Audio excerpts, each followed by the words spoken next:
So in the last video, I showed how to work with the console in AWS and how to call AWS APIs from the command line interface.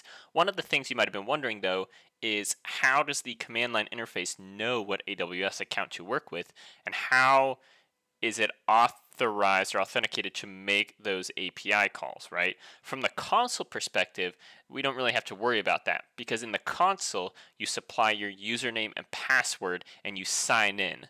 And then when you're clicking on the resources and making everything, you've already signed in. So it's post authentication, so you don't have to worry about it. But from the command line interface, when we put in the API command, for example, with Glacier, if we did AWS Glacier list vaults, I can make that API command, or you can make that API command, and your friend can make that API command.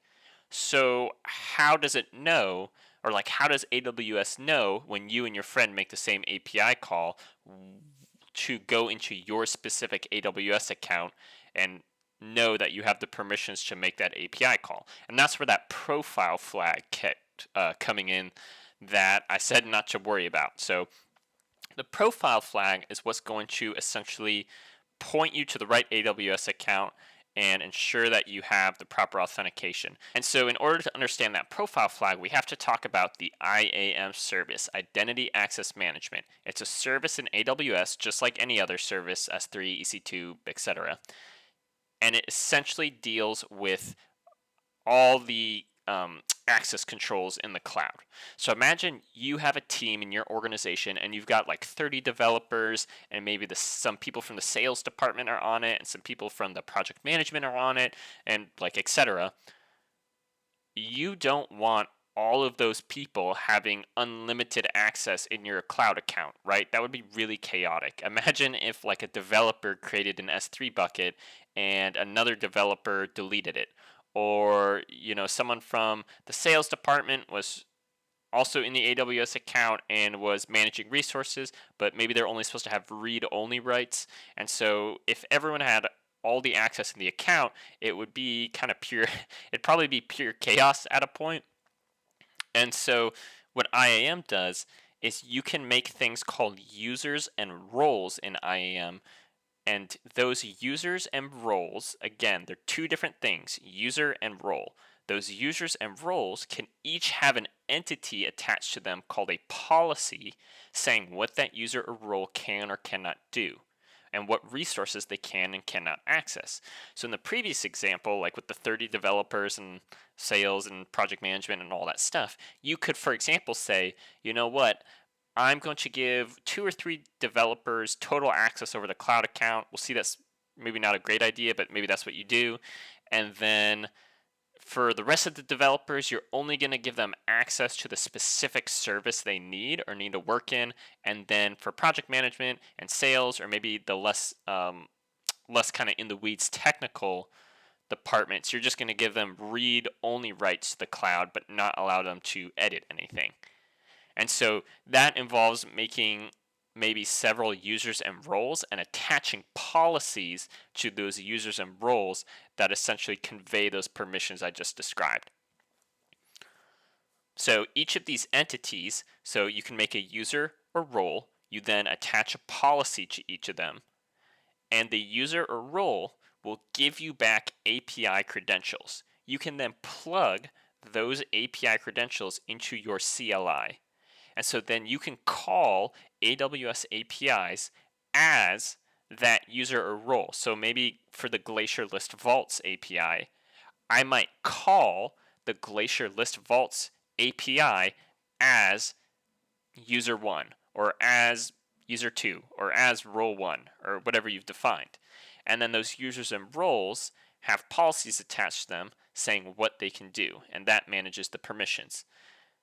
So users and roles are both entities, and you can attach policies to both of them, but we'll see towards the end of this video that there are some differences between them. And so, for simplicity's sake, you can think of it as calling the APIs as that user or role, but we'll see towards the end how roles are a bit different and how maybe that's not entirely accurate, but you can still think of that if that helps you understand how you're calling the APIs.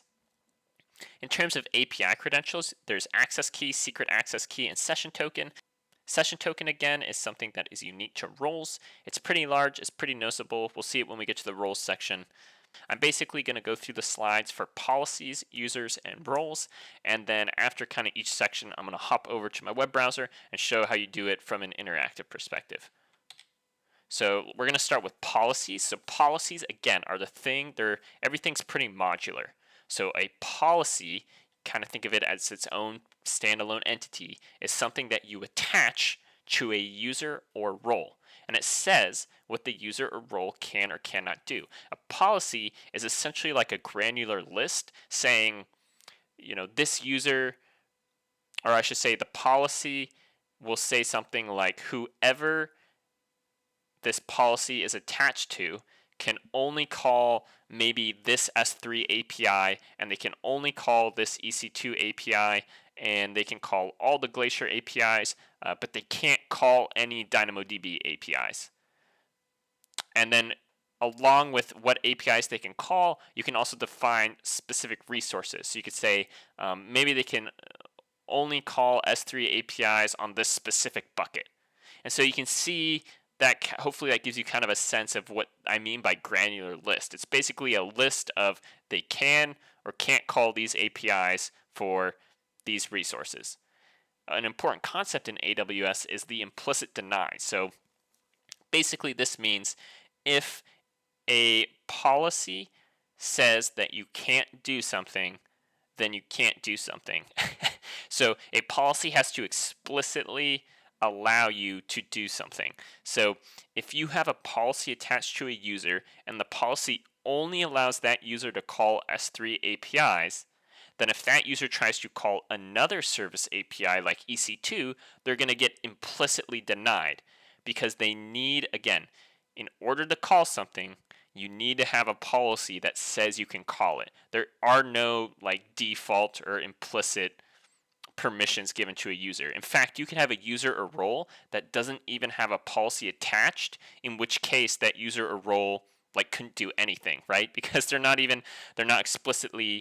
is no policy attached saying explicitly what that user or role can do. So again, takeaway is if it doesn't say you can do it in the policy, then you can't do it and you need explicit permission to do it in the policy.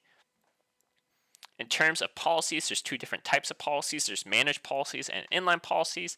The only difference between them, among several, is that managed policies, you create them through the IAM Service Policy tab. They have an ARN. They're like a standalone managed managed policy entity, and they can be attached to numerous roles and users. So you can make one managed policy and you could attach it to 2 users and 3 roles. But it's modular, right? You make the policy off to the side and then you can pick it up and kind of attach it to whatever you need to. And then in the future, if you need to edit that policy, you just edit the policy entity itself. You don't have to go into every point at which it's attached to a user or role, if that makes sense. It's a managed policy, it's a standalone entity, you can attach it to multiple stuff, and so because it's a standalone modular component, which we'll see in the interactive portion, you can just edit it in one place and that will propagate to whatever it's attached to. Inline policies, out of scope for this talk, but I kind of think of them along the lines of more like ad hoc policies. There's not really a central way to manage them, so it might not be as desirable from you, or might not be as desirable to you from a business perspective because there isn't as much of a central organization. And so,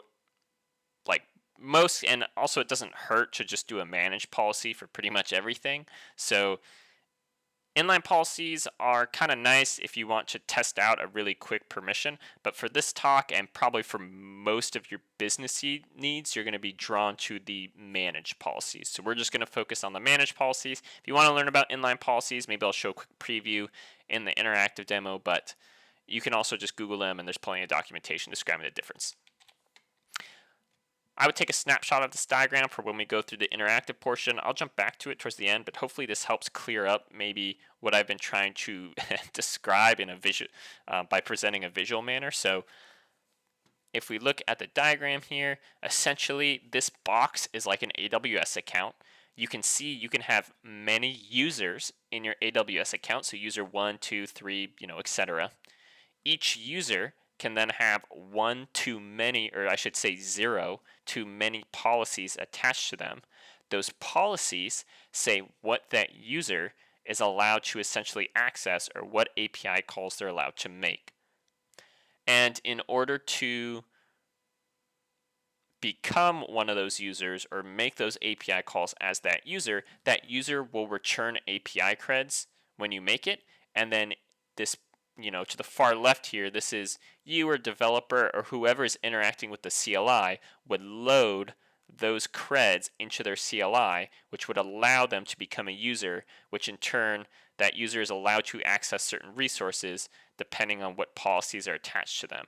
So a couple things to note is each user gives its own API key set, right? So you might have two sets of API keys for different users, and so you just use whichever ones you need to make API calls as that user. You can have, remember I mentioned with managed policies, you can attach them to multiple things. So policy B, for example, is attached to both user 2 and user 3. So you make one policy off to the side called policy B, and then you attach it to two users. And also, a user can have multiple policies attached to it. So user 3, for example, has both policy B and policy C attached to them. And finally, just because you make a user doesn't mean you can become that user. You need the API keys, right? So our developer or yourself or myself or whoever's making the CLI commands doesn't have an API key set for user 2, so they can't become user 2 basically. And so hopefully this makes sense. Again, maybe a snapshot of this might be good when going through the interactive example, and I'll jump back to this at the end.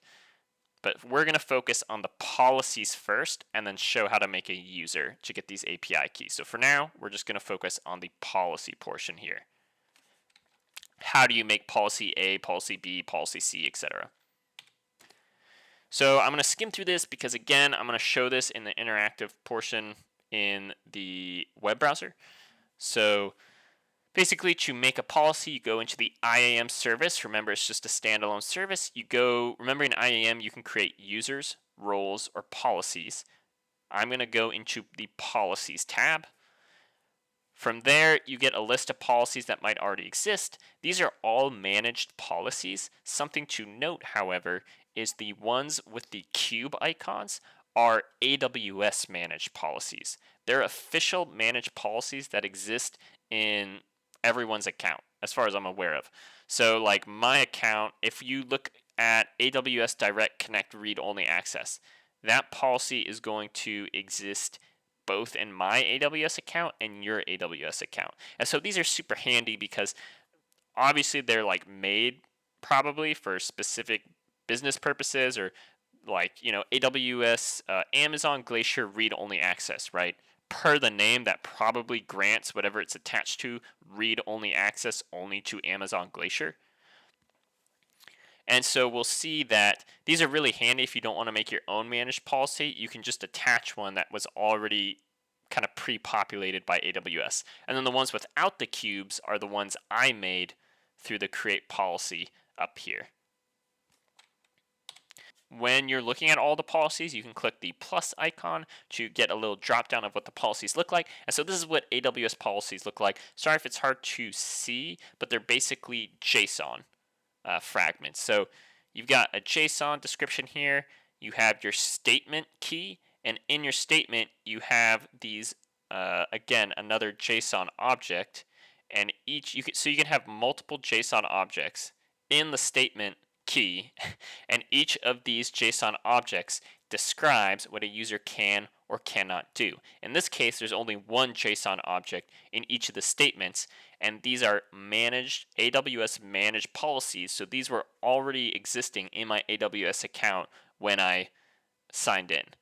And they will exist in your AWS account as well. So looking at the first managed policy here, this is essentially how we read them, is you start with effect. The effect is either allow or deny, because remember, you can either make an explicit deny list or an explicit allow list. In this case, it's explicit allow. And then under action, you're going to list the APIs. So because this is allow, the list under action are the APIs that whoever this policy is attached to, or whatever user or role this manage policy is attached to, will be allowed to call these specific APIs. And the APIs are written in the notation of service name colon API name. Something to note here real quick, when we were looking at the command line interface, the API names had dashes in them. When you're working with them in the IAM service, essentially the dashes are removed and the letters are capitalized. So for example, EC2 create network interface API. If you called that from the command line interface or the CLI, it would probably be create dash network dash interface. But there aren't dashes here, and so when you write it in this policy format, you remove the dashes and it's just uppercase letters. So again, it's allow these specific APIs, and then so the action is the APIs, and then the resource key are, per the name, the resources you're allowed to call those APIs on. So for example, this user, assuming this is attached to a user, that user would be allowed to call the create network interface EC2 API on any resource. The star, when you're defining these policies, means pretty much anything. So, and it can also be used for matching. So for resource here, because the resource is star, that means any resource. So you can call, or assuming the user has it, the user can call the create network interface EC2 API on any resource. That being said, if you try to call it on like a non-EC2 resource, if you try to call create network interface on a bucket, for example, it's probably just going to complain that you're trying to call an EC2 API on a bucket. So that's not really a permission thing. That's just like you're not calling the API correctly. But if you have anything in your EC2 service in your AWS account, then you're going to be able to call create network interface on any of that, because resource is star. So you can make resource very specific and put in an ARN or a pointer, or an ARN is basically a pointer, but you can basically put in a specific resource under resource so that you can only call that API on that specific resource. In this case, it's just star, so you can call it on everything. And that's what the first bullet point is saying here.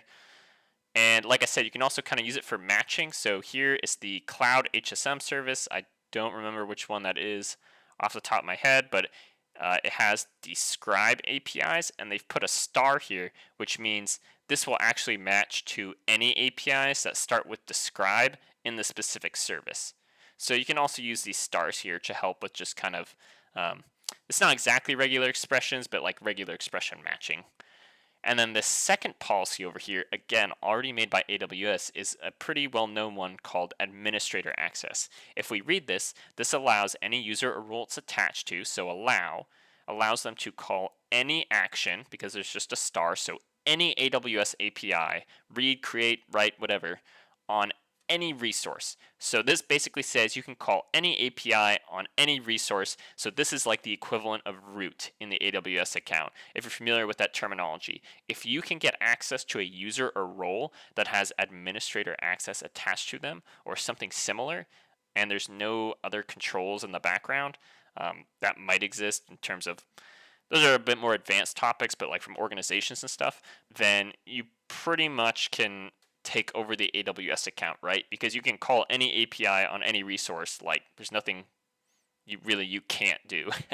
So ideally we'll see when we do Pacu and we're trying to do privilege escalation, this is what privilege escalation kind of looks like. You're trying to move from a user or role who might have policies that give them less permissions to a user or role that has a policy that just gives them administrator access to everything.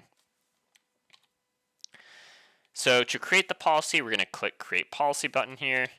It has a little nice kind of menu or wizard to help you create the policy, so you don't have to write the JSON directly if you don't want to. Remember, I said that console actions usually have a parallel of a CLI command. So in this case, we're making the policy in the console, But if you do some research, you'll see that IAM is a service. It has its own CL API, so you can also make policies from the CLI. But for simplicity's sake, I'm just going to do it from the console, but just know you also have that option of doing it from the CLI. So looking at what I chose here, I chose S3. I click the get object, so the get object API, and I chose next option here. I bubbled all resources. So this is going to create a policy that allows whatever it's attached to call the get object API in the S3 service on all resources. And then I actually went ahead and added additional permissions because in these manage policies, you'll see in the statement key, there's only one JSON object, but this is an array, right? So you can have multiple JSON objects in your statement key. So that's what I'm showing here. So I make this one that allows you to call get object on everything pretty much, and then I click add additional permissions, and this time I switch it to deny. So this is explicitly denying the same API in the same service on a specific resource. So this is what the eventual preview looks like. The SID, you don't really need to worry about that. The SID is kind of a label. So as long as they don't match, you're good. It's just a label. And so that's pretty much all I have to say about that. But once we're done making our policy and we read it here, we can see, reading it from kind of top to bottom here, that whatever this policy is attached to, it's going to allow that user or role, it's going to allow them to call the S3 get object on every resource, but it's also going to explicitly deny them from calling the get object API on any resources in a specific S3 bucket. So looking at this from a high level overview, this is basically saying that you can call the get object API on anything except this specific S3 bucket. So if someone tries to get an object from this specific S3 bucket and their user or policy has this AWS manage policy, or if their user or role has this manage policy attached, then that caller is going to get a permission denied because their call matched with this explicit deny. If they try to call S3 get object on any other resource, they're fine because it'll match with this rule that has star as resource. And then again, there's just that implicit denial you also need to keep in mind. So if a user or role only has this policy attached and they try to call an EC2 API, they're going to get denied because if we read this, like there is no action that gives them the explicit ability to call EC2 APIs. So there's just an implicit denial of everything not mentioned here. Okay, and then that was the preview, and then we're going to make it. I'm going to give it the name my test policy, and once you create it, it'll pop up in the policies tab, and then if you need to attach, or if you need to edit it in the future at any point, you can go to the policies tab and edit it here, and now that you've created this modular policy, you can pick it up and attach it to whatever users or roles you need in your AWS account. And with that, I'm going to switch over to the website. Okay, so I'm in my AWS account here. I can go to, remember IAM is just a service, so it's in my recently visited, so I could go to it from there, or I can just type in like I have up here, IAM, and it pops up. I'm going to open that in a new tab. You can see, again, we have users, roles, and policies on the left here. I'm going to go into policies. Here's all the policies that, again, the type are customer managed and AWS managed. So anything that says AWS managed, already created by AWS, I didn't create it. So for example, Amazon Glacier read-only access, per the name, oh wow, I should zoom in. Let me zoom in here. Okay, so now hopefully you can see that customer managed for some stuff, AWS managed for the other. The AWS managed stuff has this cube, that means AWS made it, I didn't make it, it was already here. And then the ones without the cube are ones I pretty much made, or basically customer managed. So again, the names are pretty self-explanatory. So for example, Amazon Glacier read-only access is an API that is AWS managed, and so if I open it up, I'm going to expect that it's only going to give whatever it's attached to read-only access to Glacier. So if I open it up, and if we read this here, it is allowing whatever it's attached to call all these Glacier APIs. If we do a quick scan of these APIs, they're like describe APIs, get APIs, list APIs, so read-only APIs, right? They're not create or update or anything like that on any resource. So if we have a user role and we just attach this policy that was already made for us, then it would give them read-only access to Glacier. And so this is just one example, and you can see there's a whole bunch. There's like 1,078 policies, so this is a small subset of them. But let's go ahead and create a policy. So I go up here, I do create policy. Let's do Lambda, because we've been working in Lambda. Or let's just do Glacier, because that's what we were doing last time. So remember, we created a vault in Glacier. So I'm just going to choose a service. I'm going to type in Glacier. What action should we allow it to do? Let's go ahead and let's let it go to write. Let's do create vault. So let's allow people to create a vault, and they can describe a vault. And let's see. You can see it gets very granular. So they can list a vault. Let's just give them all list permissions. So they can list whatever they want. They can read whatever they want. Tagging, let's not worry about that. Permissions management, and we will allow them to, we're going to allow them to create the vault. Let's do this. We're going to give them write access to everything. So they're allowed to, upload, initiate, delete, all that kind of stuff. And this is for Glacier. Okay, so these are our actions in the service Glacier. For resources, I'm going to just say all resources for now. And that's just going to make a star, right? Okay. See this add additional permissions down here? I'm going to click that. And now you can see I have two drop downs. So this is the one we just defined that gives you write access and read, basically, through list and read. I'm going to choose service. Again, I'm going to go Glacier. And this time, I'm going to switch this from an allow to a deny. So see how this deny pops up here? And I'm going to go into write, and we gave them the ability to call all the write APIs up here. Let's go ahead and explicitly deny delete vault. So this user will be allowed to create a vault and edit it and do whatever, but they're not going to be allowed to delete the vault. So we're really only going to have one action there. In terms of specific resource, let's get even more specific. Let me go to Glacier real quick and remember what the name was of it. Okay, we want this policy. We want whoever this policy is attached to, that user or role, will be able to read everything and create vaults and delete vaults, but we can't allow them to delete this vault. This one's off limits. They can't delete it. So I'm actually going to go back to my actions. Let's just do all the write APIs. Okay, here we go. I want to close resources. Okay, so again, this user is going to be allowed to list, read, and write all resources, but we're going to also explicitly deny any write resources on, and see how it says add ARN here? Because I specified a specific resource. So I can copy the ARN from here and put it into here. And you can also, it looks like it'll let you build it here, which is nice. I say add. Okay. And that's all we need. So let's see, next tags. We don't need tags.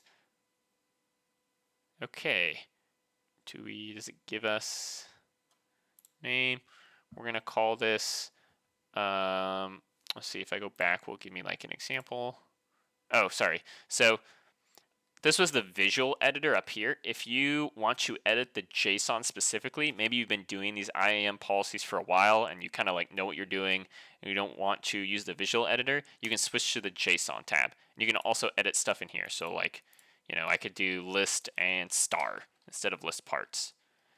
And it'll give you like a suggestion here. Right, so it's a nice little interactive portal. It'll help you kind of build stuff. But if we look at what we've defined so far in the visual editor, this will allow anyone to call all these APIs, which we know are list, read, and write on any resource. But then we are also going to explicitly deny anyone from calling these write APIs on this specific resource.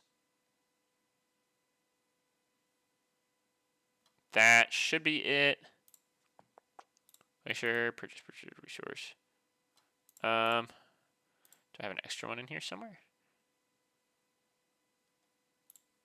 Oh, I'd have to look more into this, but my guess is that this API, you can't specify a specific resource, so it just broke it out for you into, again, another JSON object with a deny. So, as we'll see, if we try to delete Vault as the CLI user, or if we try to delete Vault or we try to edit or write to it in any way, we're going to match to this rule and we're going to get a deny because the explicit deny takes preference. And then if we try to read, list, or write anything else besides that Vault, it's going to be allowed. And then also, if the user only has this policy attached, notice how all these actions are for Glacier, so we're not explicitly giving anyone permission to do anything else. So if you try to call an EC2 API or an S3 API, for example, or any of the other service APIs, we're going to get implicitly denied because we're not specifically granting them access here. Okay, review it. Let's call this presentation policy to not delete CLI. Presentation to not delete CLI Vault policy. This policy allows one to read, write, list any Glacier Vault except the one specified where the user cannot write to it, which includes deletion. Notice you can still read that specific vault we specified because there's nothing explicitly denying it. So if I called describe vault on this, it would be fine because we're not explicitly denying describe vault in here. We're only you have to be very granular. We're only explicitly denying these write API actions on this resource. But because we're specifically allowing read APIs on any resource up here, if we try to read this ARN, it won't be handled by this rule because we're not calling any of these actions. It'll be handled by this rule because the describe vault is listed here and it will match to this any star. So go ahead and create it. Why won't it? Okay, do this. Create policy. Oh. Read, write.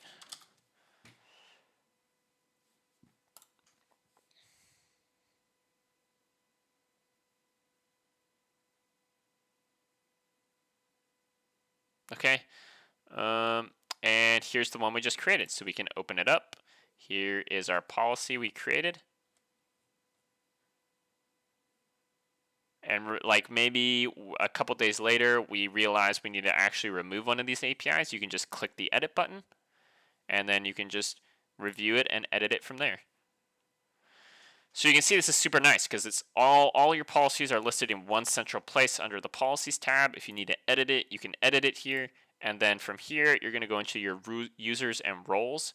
And once you create your users and roles, you're going to attach one of the policies listed here. Also remember that this policy is an entity within the IAM service. So if you click on the policy, you'll get some info about it. So like you can review the policy here. You can see the JSON or like a summary. And notice that it has an ARN. And because we're in IAM, the region is global. And so there is no region in the ARN. But we still have an ARN. So you might, if you're calling like the IAM APIs from the CLI, some of them might require an ARN. And you can just get it from here. Okay, now that we've created our policy, let's go ahead and create a user. So to create our user, again, we're just going to go into the IAM service and we're going to go into that users tab. You are going to click add users. You're going to specify access keys, programmatic access. That's what's going to give you your API keys at the end. You're going to give it a name. And this is what I was talking about. As you're creating the user, it's going to ask you what policy or policies do you want to attach to the user. So we are going to attach the policy we just made, the manage policy, to our user. And then tags, I'm not going to go in depth on tabs, but a lot of the stuff you make in AWS, you can add official things to them called tags, which just help in, per the name, tagging stuff, and I think just for organization. But there's like API calls to add and remove tags, and that's also something you can set up in the permissions and stuff, but we're just going to kind of ignore them for now. But they do come up, so again, just like most of the AWS stuff is just you make a tag and you have APIs and permissions around it. And so you create the user, and then you have your username, programmatic access, summary of the policies attached to that user. You create the user, and it's going to give you an access key ID and a secret access key. These two keys here are what you're going to plug into your command line interface. And these two keys are basically what was in that profiles flag. I'll show you that the profiles flag is just kind of like a shortcut, but the profiles flag, the profile I specified, was basically referring to an API key set like this. So we'll take these API keys, put them in our command line, and then we should be able to call APIs as this user. And this is how we're going to do it. So you can load AWS creds into the, I shouldn't say console, sorry, that should be into the terminal in two ways.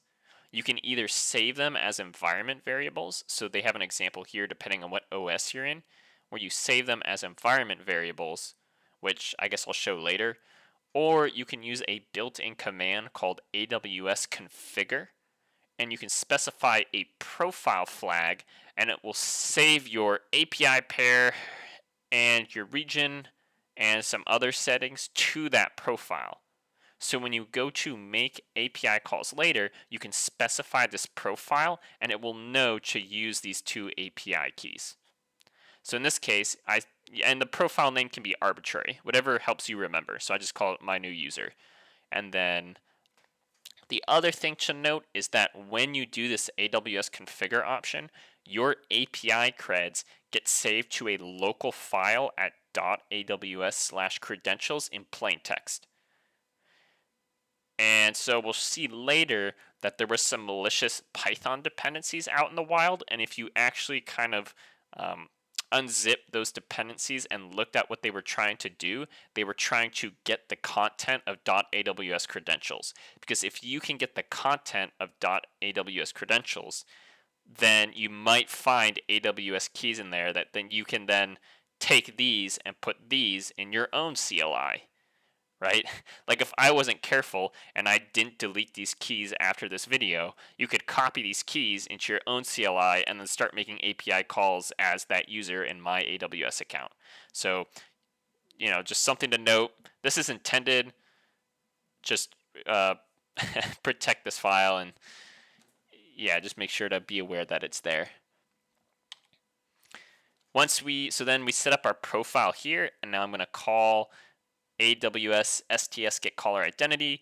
AWS STS get caller identity is like the equivalent of who am I from the AWS CLI. You don't need to think about it too hard. It's just if you can call AWS SDS get caller identity, it will tell you what account you're in and what user or role session you basically are. It's like the who am I. So because I can call get caller identity and I specify that profile referencing my two API keys, it's telling me my user ID, what AWS account number I'm in, so that's the account number, and it also says the username here. So this just kind of like, it's a good sanity check and proves that, yes, I loaded in my AWS credentials correctly. Now I can call some other API. So I try to call EC2 describe instances in this case, which in this specific example, I never gave it permissions to call this API, so it just does a unauthorized, you are not authorized. And then I call S3LS, which in this example, in these slides, I explicitly gave it permission to call it that, and so that works successfully. And again, I'm just adding this profile flag in each case so it knows to grab the API creds and call the API as that user. So I'll show the interactive portion here in a bit, but at this point you have created a policy and then you created a user and then you attach the policy to that user and then you could call an AWS API and you got the results. So there was much rejoicing. Okay, so we're back in the console. We're going to create our user. So here's the policy we just created, right? It's its own modular policy here. Now we're going to go to the users tab. You can see I already created a user. This is actually the one I was using in the previous CLI examples, but let's go ahead and make a new one. So add users. Let's call this presentation user for the CLI. We're going to use this from the CLI, so we don't need to give it console access, right? Because this is the console. It's like the web UI, so we don't need to give it console access. Let's hit next. Here's where we can attach the policy. So you'll notice there's already a bunch of policies listed here, right, with these cubes that were already made by AWS. They're AWS managed. And so these are really handy if you just want a really quick, maybe like a read-only policy. So, I mean, like Lambda is a service, right? So maybe we want to attach a policy that only allows the user to read things in Lambda, and that's it. So you can search like Lambda and then read only. And sure enough, one of them pops up real quick. We can open it up and see that it basically allows someone to have read-only access to Lambda. In this case, we want to attach the policy we made, and that started with presentation. So here's the policy we made, right? Customer managed. We can open this up and we can see the JSON. Something to note here is remember we're making the user. The user is like an entity in of itself. And at this point, we are just attaching a policy we have already created. So we're not making policies here because remember, everything's pretty modular. So we're making the user and then we are attaching a policy which we already made off to the side. So let's check this box to attach this policy. Hit next. Okay, so this is the summary page. We have our username. They're not going to have access to the console, so that's just none. We have our policy attached. And remember, it was check marks. It was like boxes with check marks. So you could attach more than one policy, or you could attach no policies. It's pretty much however many you want to attach. In this case, we just attach the one we have. And those policies will also, if you attach multiple policies, they'll all be combined, kind of, when evaluating permissions. So like, if I have this policy here, right? This policy gives me access to read Glacier Vault stuff. If I attach another policy that denies everything, maybe it denies all actions on all resources, the user can't do anything. Because when you go to make an API call, it looks at all of your policies at once. So it's not like it's going like if one policy allows something and the other policy denies that same thing, the policy that denies it is going to take precedence because it's looking at all of your policies kind of as one, and so explicit denies are going to take precedence there.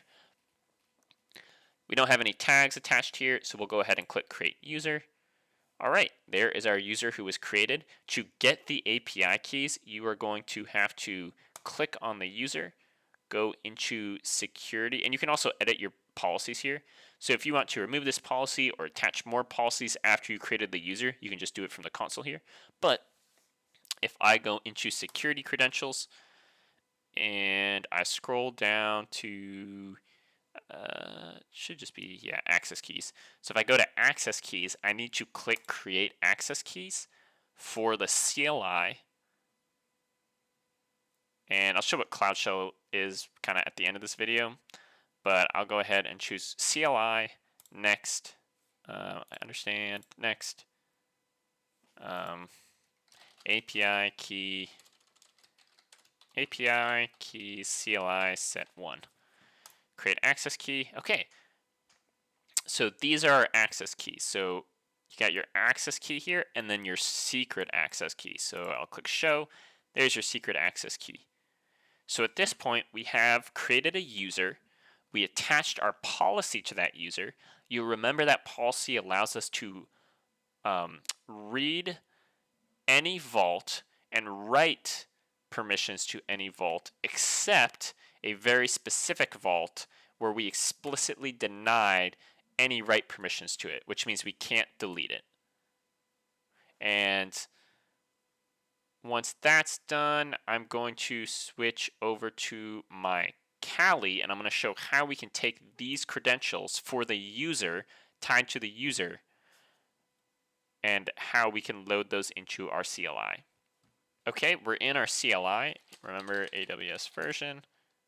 Okay, so let's go ahead and load those API creds because we want to make API calls as that user. We're going to go ahead and load those API creds into a profile. You don't have to use the profile flag. If you just do AWS configure without the profile flag, it will just basically do a default set, where if you don't specify the profile flag in the future, it will just defer to these. I like to use profile because if I have multiple sets of API keys, that kind of helps organize it. So AWS, we were doing user 1 before. Let's do profile. And again, this can be an arbitrary name, just help you remember. Amazon Glacier user. Okay, we need our access key ID. I'm going to switch over to here, grab our access key ID, paste that in. Then we need our secret access key. I'm going to go back to the console, grab our secret access key. Then we need our region, and so the region name basically, or the default region, means in the previous videos I was specifying the region flag, but you can set a default region name here, where maybe you're only working out of US East 1, or that's the region you're mostly going to use. So like our vault is in US East 1, so I'll go ahead and just say US East 1. So if I don't specify a region flag, it's going to default to this region. Again, that's where you might run into some troubleshooting problems where you can define a default region here and then forget what that is. And so you might become frustrated in the future when you're trying to call AWS API commands because a default region is being used that is different from where your resources actually are. And so that's why it helps to just specify the region flag. But JSON, and then yeah, this is just JSON for the default output format. Now, if we run AWS STS get caller identity, again, this is like the who am I. If I've supplied my credentials correctly, then when I specify the profile, it will return enough metadata that I'll know I'm basically calling the API, this get caller identity API, as that user. So if I do profile, all right, so put in the profile, it returns a user ID. This is our account number of our AWS account. And then this is the ARN of our AWS account. So you can see the username here, presentation user for the CLI. Again, it doesn't have to match profile. Profile is totally whatever you want to set within the terminal to help you remember. This is the actual username. And you can see it's actually the ARN of the user because, again, everything's like modular, right? The user is its own entity, so it has an ARN. And now we can go ahead and try calling some of these APIs. So if we go back to our console, just remember, say done. There's our access keys too. So you can also delete and deactivate access keys. So maybe my keys accidentally get leaked, like, right, I accidentally write them to GitHub or something, and I need to deactivate or delete them right away. You can do that from here. So you can delete them. And then let's look at the permissions. So we have loaded in our API creds. So we're basically calling AWS APIs as this user. What is this user allowed to do? Well, let's check the user's policy. So this policy, remember, says we can essentially read, list, and write to any vault, except we are explicitly denied from writing or calling the write APIs for this specific ARN. So let's go ahead and try it out. So remember, I said we should be able to call describe vault on this ARN because it's not explicitly denied down here. So if I do AWS Glacier describe vault, okay, I'm searching for the CLI, so AWS Glacier CLI. Scroll down, there is, where is it? Describe vault. Zoom in a bit. Okay, so we need to provide the account ID and the vault name. So let's go check that out. So this is the one we're working with, CLI vault test. So we need the account number. Let's take that. Account ID. And then we need vault name, which is CLI vault test. Our default region is US East 1, which is where this resource exists. So I could specify region US East 1, but we already set that as our default region, so I don't need to. And then we need the profile, right? Profile this user.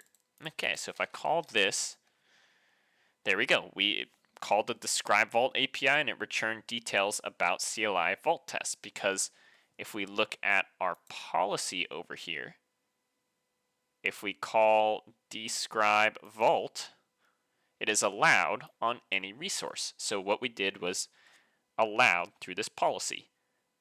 Now let's try calling delete vault on that specific vault. So back in our CLI, I'm going to do, well, actually, so let's look at the documentation again. I'm going to go back up to delete vault. There you go, operation deletes a vault. We need the account ID and the vault name again. So pretty much the same arguments as we needed last time, but unlike last time, we should get denied because when we call delete vault on that specific resource, it should match up with this explicit deny. And so we should get an explicit deny. So let's go back here. So instead of describe vault, we keep pretty much everything else the same because it wants the same arguments. We're going to do delete vault. Okay, it says access denied. It's saying when I call delete vault, this user is not allowed to call delete vault on that resource because there is an explicit deny, right? This makes sense. Looking at our policy, we have literally written out deny this API on this specific resource. So that's what the error is telling us. What if I try doing AWS S3 LS and I do the same profile? So in this case, as the same user, I'm going to try calling the list API in the S3 service. If I call this, it's going to give me another message that says you can't call the list buckets operation. This is an example of an implicit deny, right? I have no policy attached to my user that says they are allowed to call the list API for S3. So because I don't have a policy that says they're allowed to do it, they can't do it.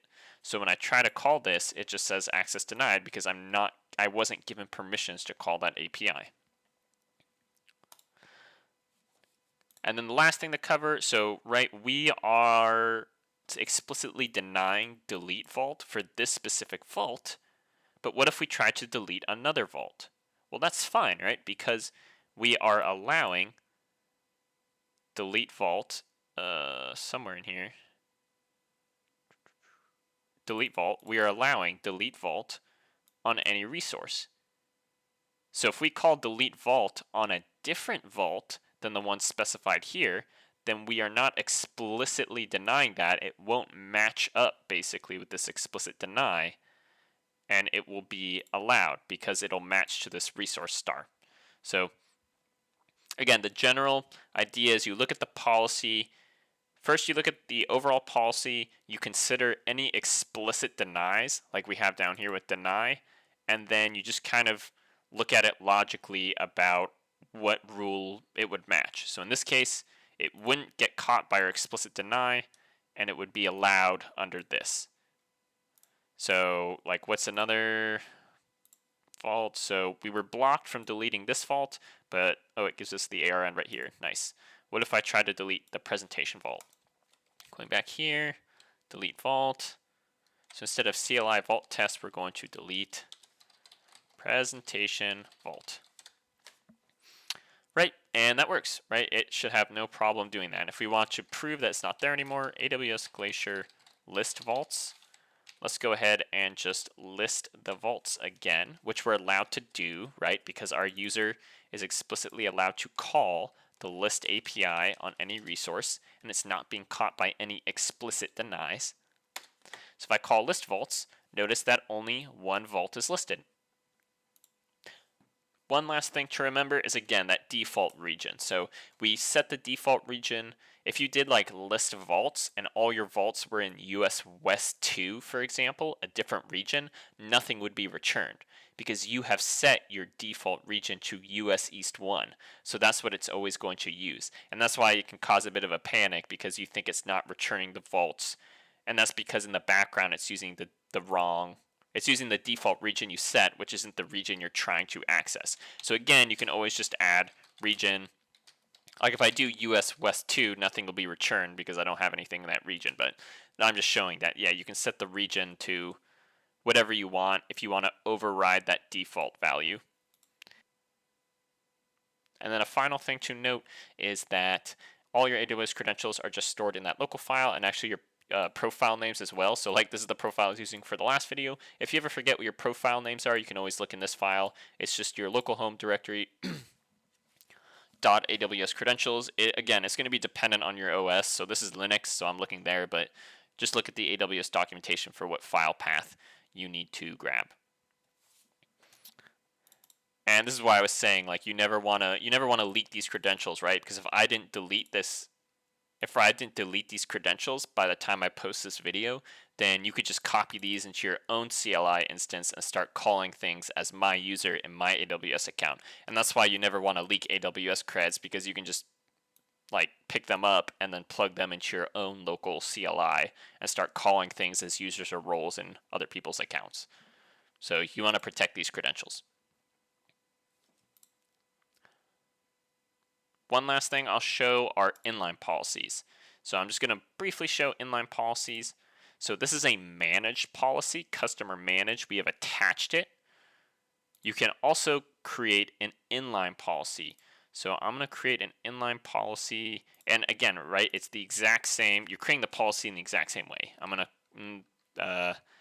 to allow EC2, or I'll do S3.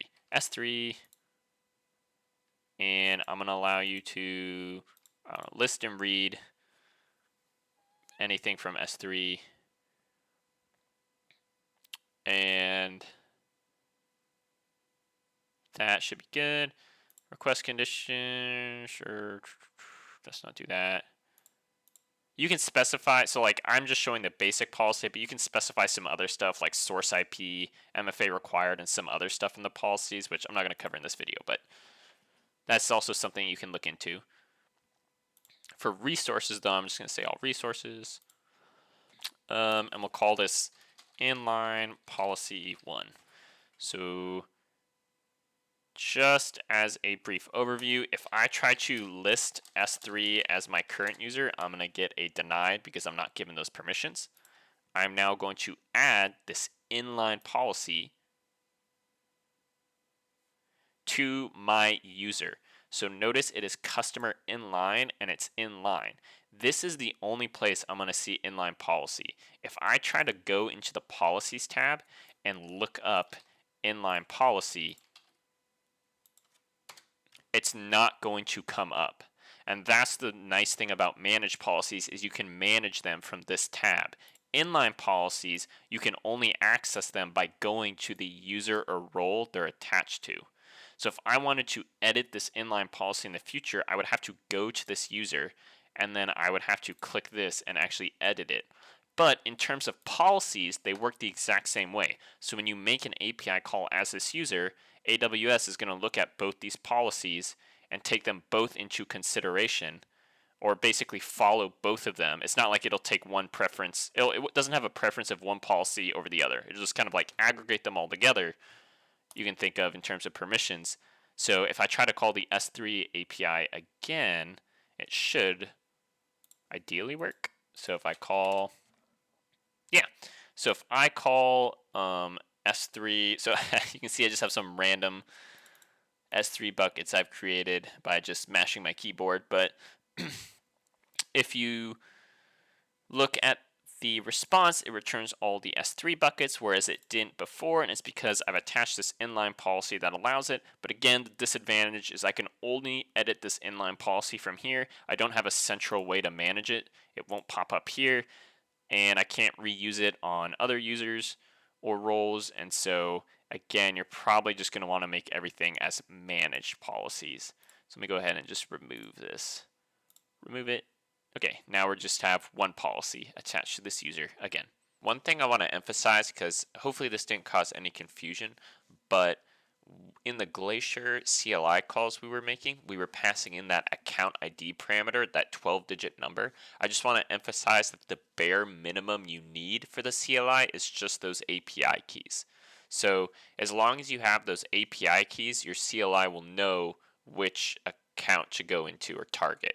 And so let's show a quick example of that. So let's go to our user we created. I'm going to go ahead and add a quick inline policy. Let's do create inline policy. I'm going to do just the inline policy, so I can't attach like a AWS managed one, so I have to make it, but I'm just going to give it read and basically read writes to Lambda, and we're going to do all resources and review policy, and we'll call this Lambda read only. Remember, there's like an AWS manage policy you can also attach, but I'm just making a quick inline one.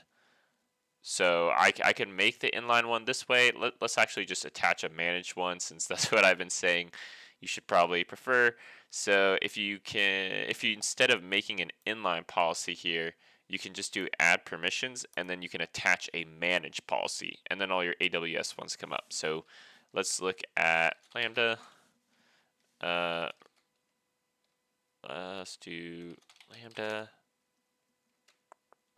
read only. I remember it was like Lambda, there we go, Lambda read only access, there it is.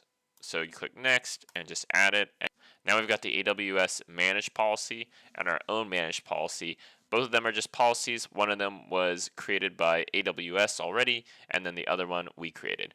But when looking at permissions, so when you're making calls as this user, AWS is going to consider all the policies attached at once. So basically this gives us, the one we created gives us some Glacier access, and then the one I added gives us read-only access to Lambda. So if we call APIs as this user now, we should be able to get Lambda or make API calls within the Lambda service. Yeah, so you can see Lambda get star and Lambda list star. So that's going to give us access to all the get and list APIs in Lambda. Zoom in a bit. And so basically I'm going through this whole process just to show that if we switch back to our Kali instance now. So in the previous videos we made calls like this.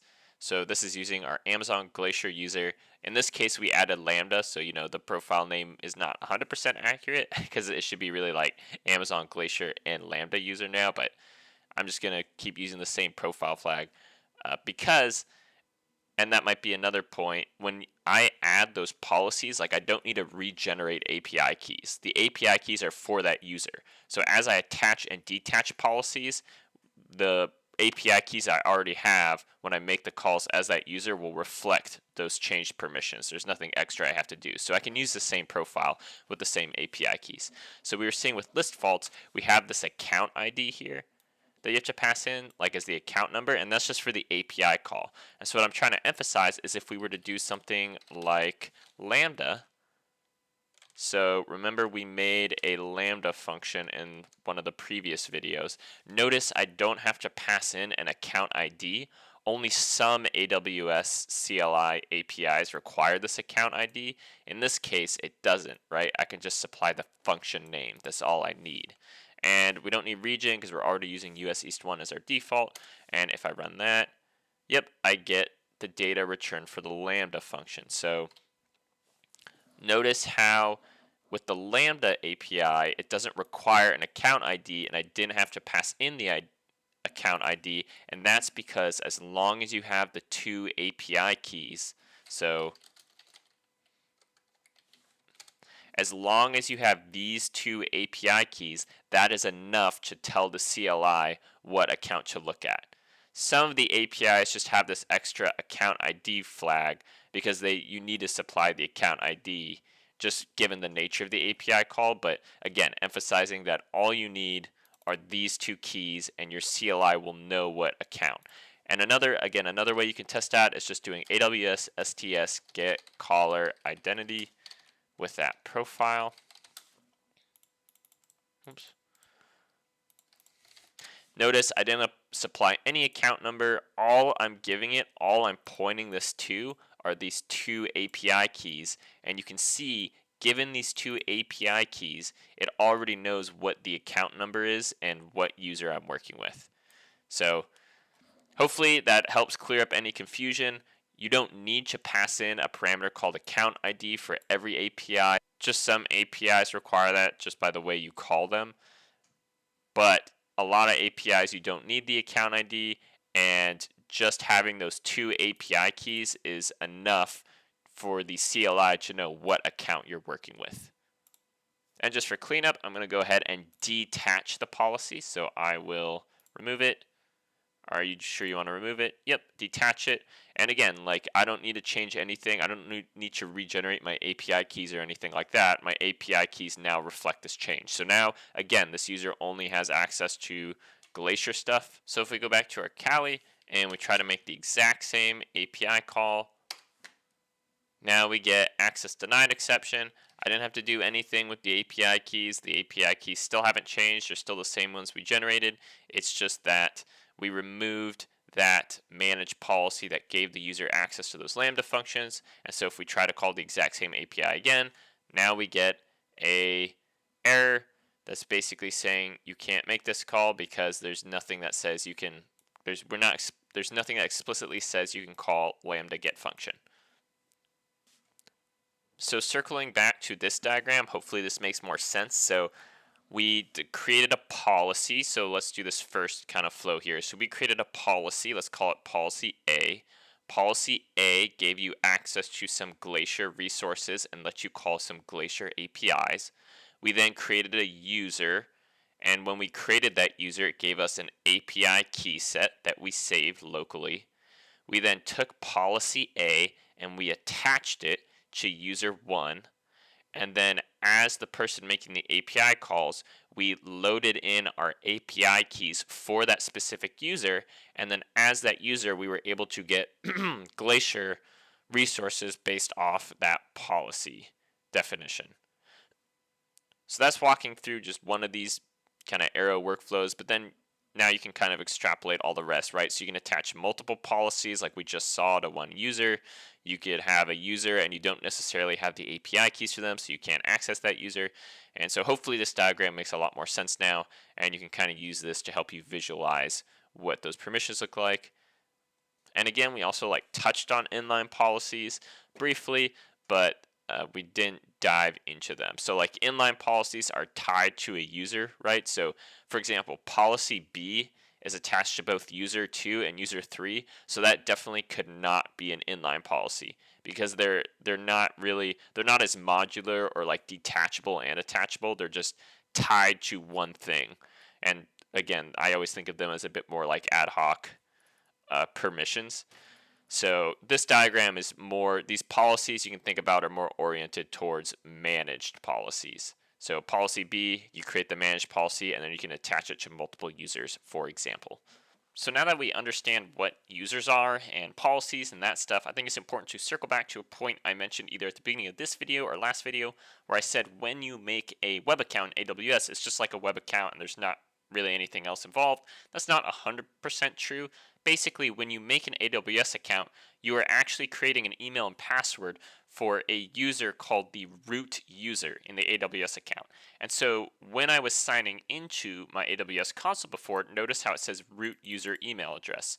So I'm putting in the email and password I used when I made my AWS account, but that email and password is also that email and password is tied, or essentially you are signing into the console as this quote root user.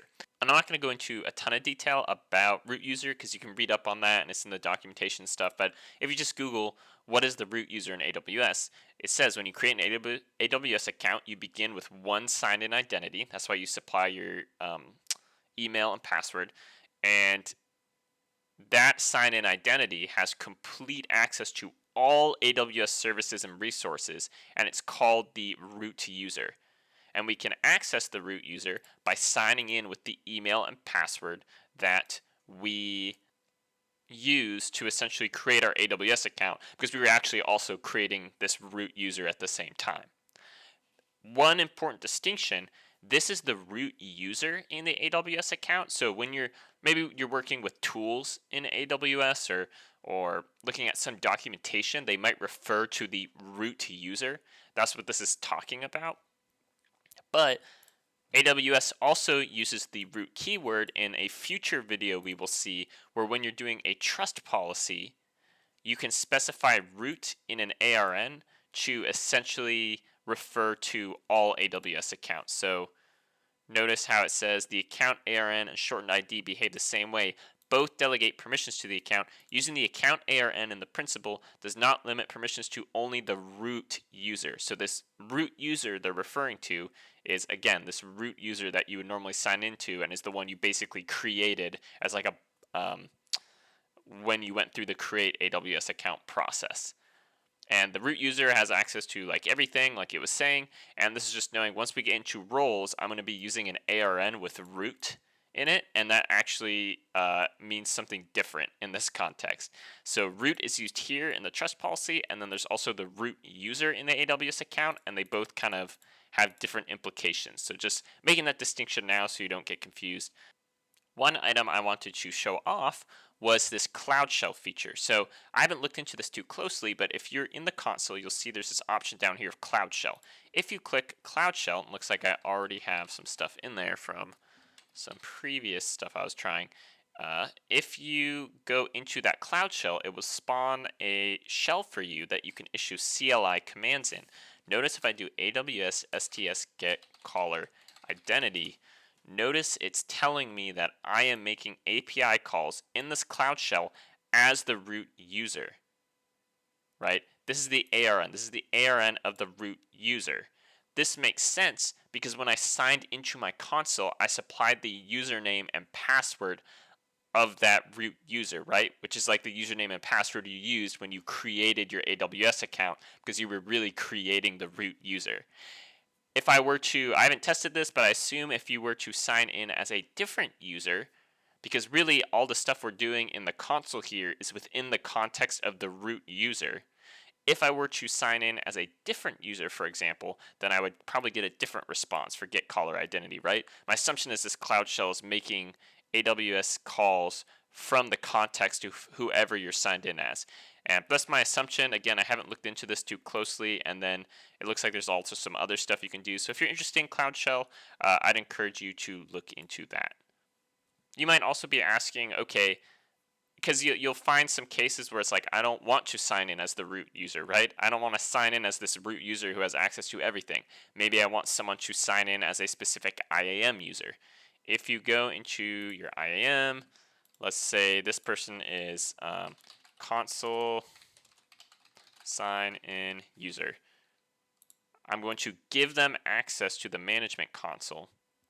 I'm going to set a password.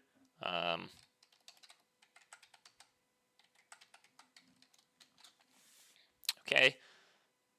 And then we can force the user to create a new password. I'm just going to go ahead and leave it for now. We need to attach a policy to the user. So I'm going to do, let's just give them access to all S3 stuff. Read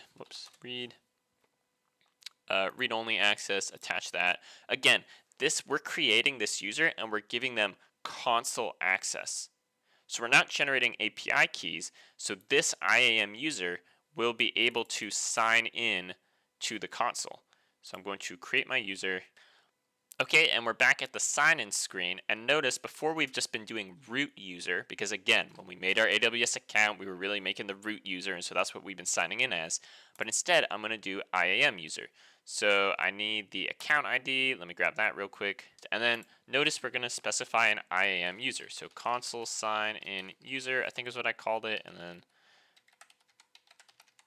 so we are not signing in as the root account, we're signing in as the user who has console access.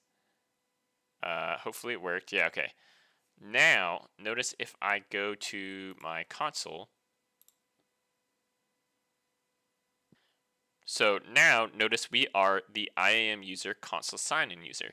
And also remember that for the console sign-in user, we just attached a policy that allows them to read S3.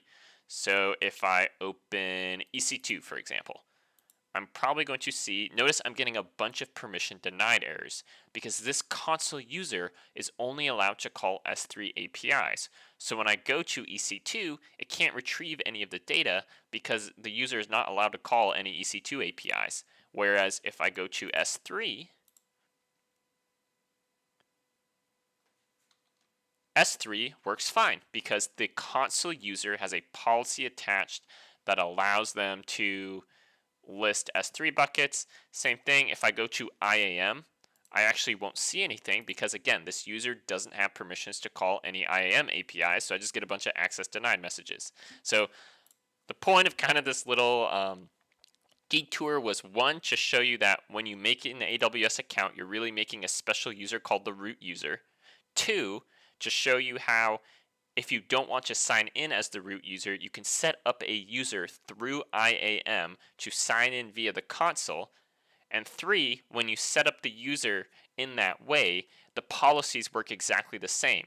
So you attach policies to your user who can sign into the console, and then just like with the CLI, depending on what the policy says you can or cannot do, that's what gets reflected in the UI. So because I can only call S3 APIs, I can see the S3 service and stuff as this user, but if I try to go into any of these other services, I just get a bunch of permission denied because my console user doesn't have access. And I can even open Cloud Shell, and looks like I don't actually even have permissions to open Cloud Shell. So I don't know how you'd set up those permissions, but my assumption was that if I open Cloud Shell and call STS caller identity, I would see that I'm this user now instead of the root, like how we were signed in previously. But hopefully that detour made sense, and that didn't confuse you anymore.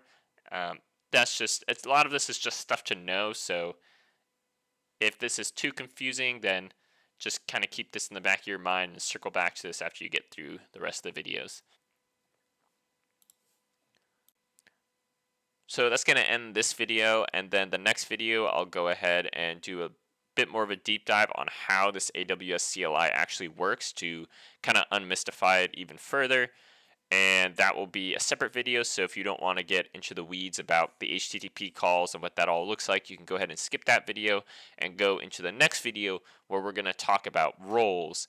And once we have the roles defined and we go through the roles section, that'll pretty much cover most of the IAM stuff. And hopefully you'll have a good foundation in IAM.